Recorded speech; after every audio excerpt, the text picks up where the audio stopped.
Recently I purchased a CR10S 3D printer, and I found that it wasn't very safe. The firmware in it didn't have the thermal protection built or enabled that it should have had. Now, I've added the Octoprint to the system, and it happily reminds me every time I use it that the printer's unsafe. So that kind of spurred me on to building a circuit that would allow me to interface the smoke detector with it to shut the printer down totally in case there was either a fire, hopefully, or a lot of smoke, enough to set it off. And this was sort of based off of a first generation part, which was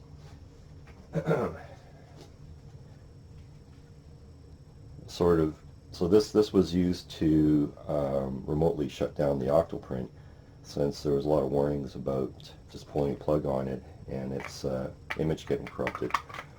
Anyways, so that one used the USB external port power to indicate when the power should be removed from the Octoprint.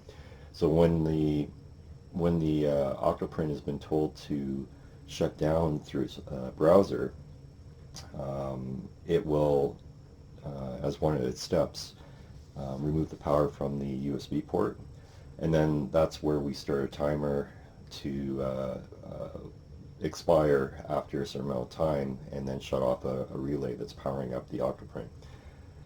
So basically the same circuit is being used in this new version that accepts a fire alarm input as well, and has an additional relay for the AC to the printer. So when the fire alarm goes off, the AC relay is turned off, and the power to the printer is totally removed. So as a demonstration here, we'll just power up the printer. And so it takes a little bit for the Octoprint to boot up, and then we can connect to it through the browser.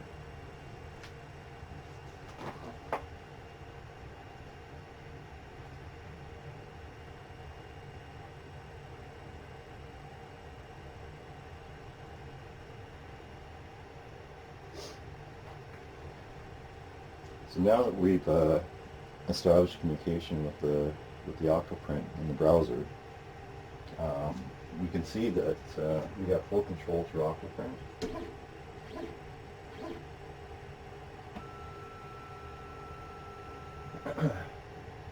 Now, if I want to shut down the 3D printer, I would go through the menu to the shutdown command and say proceed.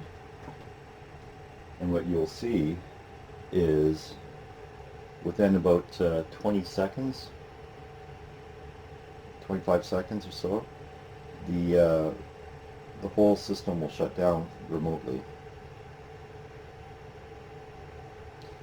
Now this is a nice feature if you've noticed that your print is completed through the camera, and you're not within the same room. You can just shut everything off, and but you can't restart it remotely.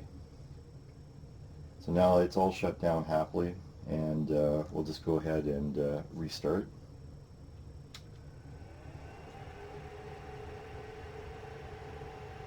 So again, the Octoprint has to do a cold boot, and once it's fully up, the browser will reconnect again.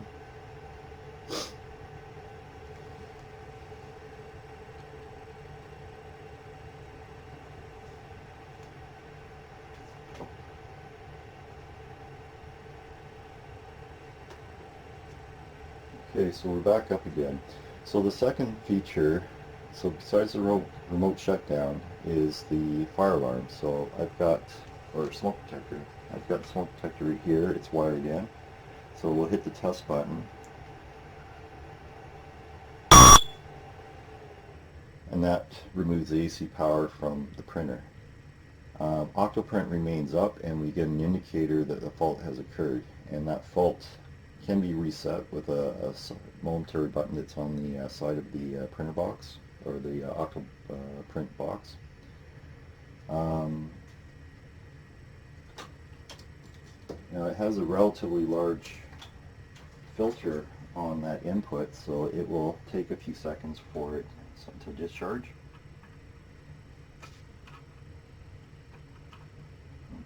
I think I chose too big of a...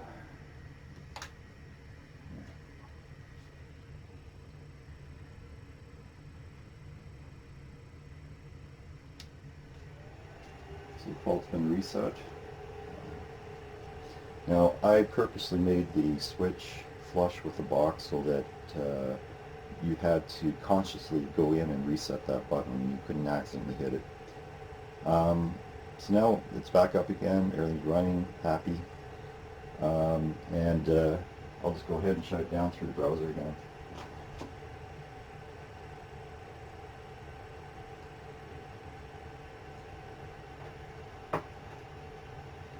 So what sort of drove this initially was that the Octoprint, if you were to have it still plugged in and powered up and you shut your printer down, for the CR10Ss, the 5 volts from the Octoprint USB port would backfeed the display and keep it somewhat on, and I wasn't liking that too much. So that's where the first generation came in with the remote shutdown, so that it would totally remove the power from the printer when it's been shut down. One other feature that I've put in is a bypass for the AC power, so that you can power up the printer without powering up Octoprint. And again, that's just if you're doing something manually with the printer, that you can turn it on without having Octoprint up and having to go to a browser to shut everything off. This is the main circuit used in the box that I demonstrated. We have a monostable timing block, we have a smoke detector input conditioning circuit and latch, and we have the AC control section. The monostable control block is a standard control block that you can find online. Its operation is well described. With the addition that I have made to this is that there's a small TMOS control FET that keeps the charging timing cap discharged while the Octopie is running. Now this is looking at the external 5 volt USB port. While it's powered up and the 5 volts is present, the timing block is left in a triggered state and does not expire. Once the Raspberry Pi has been commanded to shut down, that 5 volts gets removed when the port gets shut down, and then the timer commences and will time out about 20 odd seconds later, at which point all the relays get shut down. So that's removing the power to the printer and removing the power to the Octoprint board as well.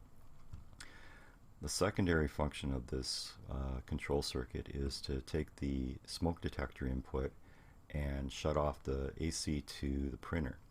Now this is handled through a conditioning block, which is looking at the piezo buzzer lines and rectifying that signal, and then entering that into, or injecting that into a PNP NPN latch. And once that latch is triggered, it takes one of the MOSFETs used in the MOSFET AND circuit here for the AC relay and turns it off. And once that's off, the relay is turned off and the AC is removed from the printer. So fairly basic.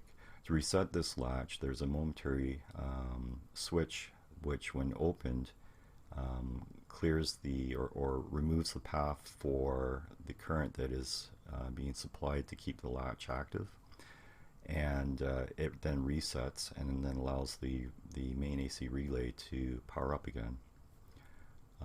There's also an additional blower that's controlled while the power to the Octoprint is present, and this is just to keep the Octoprint itself, the chips, cool because the box is now enclosed, and we're running the camera as well as the wireless dongle.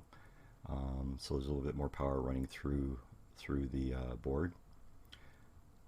So this circuit and the design can be found on Thingiverse, and the link will be posted.